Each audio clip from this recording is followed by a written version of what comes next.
ప్రస్తుతం మనతో డోర్నకల్ ఎమ్మెల్యే గారు ఉన్నారు. నమస్తే సార్. నమస్తే అమ్మా. అంటే మొదటిసారిగా మీరు ఇక్కడికి వచ్చారా? ఇంతకు ముందు ఎప్పుడైనా వచ్చారా? వచ్చాను ఇంతకుముందు కూడా గతంలో రేవంత్ రెడ్డి గారితో రావడం జరిగింది. ముఖ్యంగా తెలంగాణలో సమ్మక్క సారక్క అతిపెద్ద జనసందోహంతో జరిగే జాతర, మహాజాతర. అందరి తెలంగాణ ప్రజల కోరికలు తీర్చే మరి దేవత, వనదేవతలు సమ్మక్క సారక్క దర్శనం రాష్ట్రమంతటా వచ్చే జాతర కాబట్టి మా రేవంత్ రెడ్డి గారి నూతన ముఖ్యమంత్రిగా నూతన ప్రభుత్వంలో ప్రజలు సుభిక్షంగా ఉండాలి, సుఖశాంతులతో ఉండాలని చెప్పేసి మళ్ళీసారి దర్శించడానికి రావడం జరిగింది. అంటే మీరు ప్రభుత్వంలోకి వచ్చిన తర్వాత ఎమ్మెల్యేగా గెలిచిన తర్వాత మొదటిసారి ఇక్కడ రావడం, ఇక్కడ జరిగినటువంటి ఏర్పాట్లు గతంలోకి ఇప్పటికి అంటే మార్పు కనిపిస్తుందా? మీ అభివృద్ధి జరిగింది అనుకుంటున్నారా మీ తరఫున?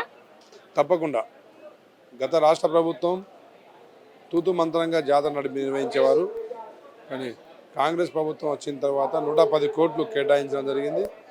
అదేవిధంగా ఏర్పాట్లు ప్రతిదీ పర్యవేక్షణలో 3-4 మంత్రుల పర్యవేక్షణలో ఈ జాతర ఏర్పాట్లు జరిగినాయి. అందుకే ఈరోజు ఎలాంటి ఇబ్బందులు మరి భక్తులకు కలగకుండా నిదానంగా మరి జాతర సందర్శించుకొని మంచి ప్రజలు సుభిక్షంగా ఎలాంటి ప్రమాదాలు లేకుండా ఇంటికి చేరుకుంటున్నారు.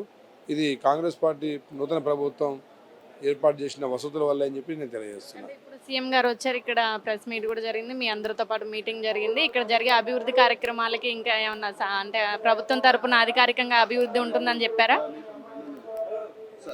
ముఖ్యమంత్రి వర్యులు కేవలం జాతర సమయంలోనే కాకుండా మిగతా సమయంలో కూడా ఇక్కడ ఏర్పాట్లు జరగాలి, ఇక్కడ ఈ సమ్మక్క సారక్క జాతర ప్రాంగణం అభివృద్ధి చెందాలి, శాశ్వతంగా ఇక్కడ కట్టడాలు వసతులు కల్పించాలనే ధ్యేయంతో ఉన్నారు.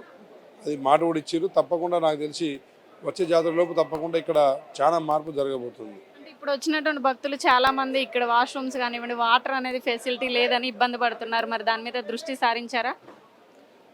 అలాంటిది ఏం లేదు. ఇక్కడ ఎలాంటి అంటే వసతులలో ఎలాంటి సౌకర్యాలు ఎలాంటి ఇబ్బందులు కలగకుండానే ముఖ్యంగా నీటి వసతి, అదేవిధంగా ఆరోగ్యంగా ఇక్కడ వైద్య పరంగా మిగతా భక్తులకు వచ్చే అన్ని సౌకర్యాలు వాళ్ళకు అనుగుణంగానే కల్పించడం జరిగింది.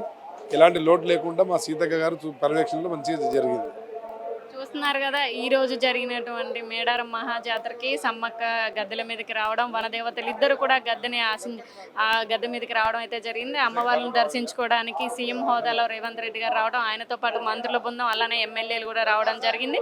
ఇప్పుడు ఇక్కడ జరిగేటువంటి అభివృద్ధి కాదు, ఇంకా ముందు కూడా శాశ్వతమైన అభివృద్ధి జరుగుతుంది, దానికి సీఎం సహకరిస్తారని చెప్పడం జరిగింది అంటున్నారు. ఇలాంటి మరిన్ని వార్తలు మీ ముందు తీసుకొస్తుంది మీ RTV ఓట్ స్టూడియో. మరిన్ని వీడియోస్ కోసం ఛానల్ ని సబ్స్క్రైబ్ చేయండి, లేటెస్ట్ అప్డేట్స్ కోసం వాట్సాప్ ఛానల్ ని ఫాలో చేయండి అండ్ లింక్ డిస్క్రిప్షన్ లో ఉంది.